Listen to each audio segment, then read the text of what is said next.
अब मैं आमंत्रित करना चाहूंगी राम अवतार मीणा जी को, एमडी JCTSL। जोरदार तालियों के साथ उनका स्वागत कीजिए, क्योंकि ये भी बेहद अहम विभाग है और बेहतर काम करने की कोशिश, इनके विजन को भी जानते हैं। स्वागत।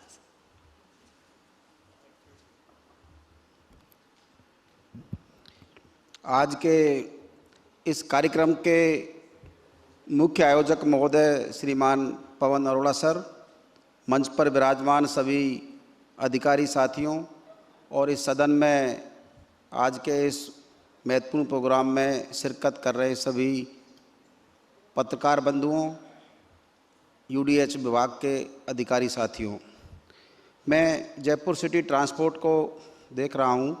वर्तमान में 200 बसें 2 डिपो से संचालित हैं और लगभग 1,25,000 यात्रियों को हम प्रतिदिन इससे ढोते हैं, इसमें चलते हैं। और भविष्य की योजना भारत सरकार के स्तर पर और राज्य सरकार के स्तर पर 150 बसें प्रधानमंत्री ई-बस योजना के तहत जयपुर को प्राप्त होंगी, 750 बसें पूरे प्रदेश में प्राप्त होंगी और राजस्थान सरकार द्वारा बजट घोषणा में 300 बसें जयपुर को इस हेतु दी गई है, इलेक्ट्रिक बसें। हमने इस संबंध में JDC मैडम के सहयोग से 3 डिपो की ज़मीन आइडेंटिफाई कर ली है, आवंटित किया है, जो भविष्य में आप जैसे फरमा रहे हैं, इस सेमिनार का भी उद्देश्य है कि जयपुर में भविष्य में क्या सिटी ट्रांसपोर्ट या पब्लिक ट्रांसपोर्ट का होगा, उसके लिए हमने डिपो आइडेंटिफाई करके ज़मीन आवंटित करवाई है। मैं मैडम का धन्यवाद भी देना चाहूँगा कि आपने बहुत ही त्वरित गति से, एम पुष्पा जी यहाँ विराज रही हैं, लगभग 3 दिन के अंदर हमें ज़मीन अलॉट करके दी। एक तो अजमेर रोड पर है, एक दिल्ली रोड अचरौल और एक कोटा रोड पर। 2 डिपो हमारे ऑलरेडी हैं, 2 डिपो रोडवेज के हम संचालित करते हैं, विद्याधर नगर और सांगानेर। इसके अलावा 25 रूट अन्यथा 25 रूट अभी चल रहे हैं, 25 रूट अन्यथा हमने आइडेंटिफाई कर लिए हैं जिनमें बसें संचालित की जाएगी। जयपुर के आसपास हम ये मानते हैं कि जो बाहर से आने वाले यात्री हैं उन्हें काफ़ी सुविधाजनक रहता है। बहुत कम किराया है, 10 रुपये से नॉन AC का सिर्फ 55 रुपये और इधर 17 रुपये से बहुत कम। तो सैटेलाइट टाउन तक हमारी रीच होगी, विशेषकर चाकसू, कोटखापदा और माननीय विधायक महोदय रफ़ीक खान जी इस दरमियान पधारे, आपका स्वागत है, आप विराजें।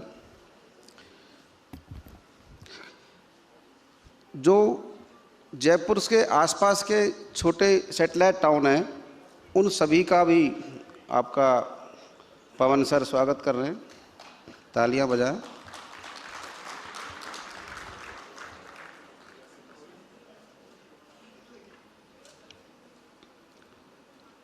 धन्यवाद साहब।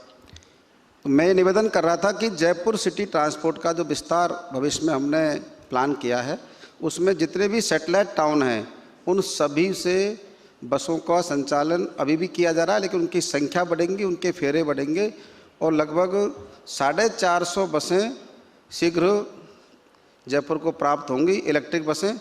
और जैसा मुख्यमंत्री महोदय ने भी अभी बताया कि CNG की और ई-बसों की आवश्यकता इसलिए रहेगी, प्रदूषण रहित वाहन व्यवस्था है। तो मैं इस अवसर पर, चूँकि आपने बहुत अच्छा काम किया है और पवन सर ने एक नई परंपरा शुरू की है विभागों के माध्यम से जनचेतना, और विभागों को क्या क्या उनका 2047 तक एक्शन प्लान है उसको जनता के बीच में ले जाने का। तो आप भी धन्यवाद के पात्र हैं। और मैं इस अवसर पर यह भी कहना चाहूँगा कि 1 साल पहले आप हमारे साथी थे, अधिकारी रहते हुए आपने राजस्थान आवासन मंडल, जो जब साहब ने जब इसका कार्यभार ग्रहण किया था तब ये चर्चा थी कि ये डिपार्टमेंट बंद हो सकता है, तो डूबते हुए डिपार्टमेंट में आकर के और आपने उसमें वो जान डाल दी कि इतने कम समय में इतने काम हुए कि उसके बारे में कोई सोच ही नहीं सकता, बहुत परिकल्पना से भी बाहर था। तो ये व्यक्तिगत भी होता है कि हमारे अधिकारी साथी अगर एग्रेसिव होकर के किसी चीज़ को लग जाते हैं। मैं भी जब जाता हूँ जिस डिपार्टमेंट में, उसमें मेरे साथ भी ऐसा संयोग है कि वो डिपार्टमेंट के बारे में थोड़ा सा रहता है कि डूब सकता है या जा सकता है।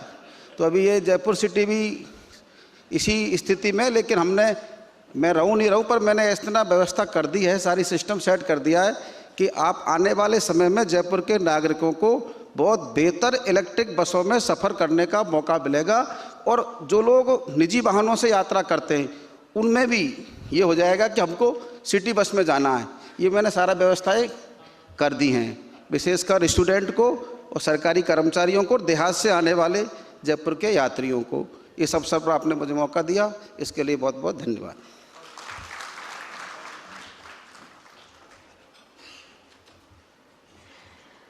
बहुत शुक्रिया राम अवतार मीणा जी। और अगर ऐसा हो जाए जैसे कि आपकी कोशिश है कि इलेक्ट्रिक बसेस चलने लगेगी तो ट्रैफिक कम से कम हो जाएगा, लोग अपने वाहन छोड़ के बस का इस्तेमाल करने लगेंगे। ये तारीफ भी होगी राजस्थान की कि कितना ज़्यादा इम्प्रूवमेंट किया है, क्योंकि ये इनकी प्लानिंग में है और बहुत जल्द ये मूर्त रूप लेता हुआ भी नजर आएगा।